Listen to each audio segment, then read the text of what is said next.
আমি শুধু এতটুকু বলি, আমি রাজনীতি করি আল্লাহ তাআলার সন্তুষ্টির জন্য।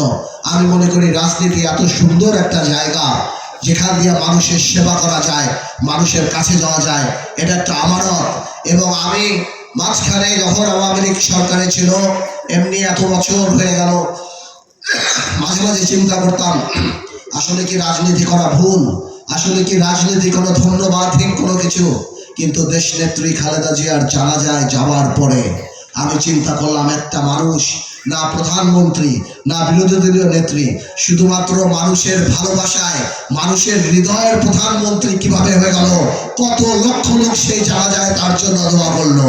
এটা দেখার পরেই আমি বিশ্বাস করি যে মানুষের জন্য কাজ করলে আল্লাহ তাআলা আসলেই আপনাকে সেই সঠিক জায়গায় নিয়ে যায়।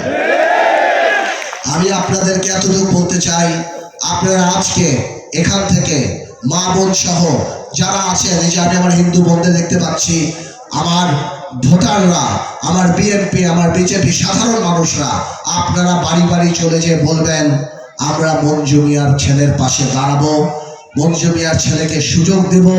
17 বছর আমরা ওনাকে দেখেছি, ওনার বাবা আমাদের সাথে কোনোদিন কথা দিয়ে এমন হয় নাই যে কথা রাখে নাই। ওনার বাবাকে ভোট দিয়ে আমরা ঠকে নাই, ইনশাল্লাহ ওনাকেও ভোট দিলে আমরা ঠকব না। উনি আমাদের ভোলার উন্নয়নের কাজ করবে, উনি আমাদের ভোলার জন্য কাজ করবে।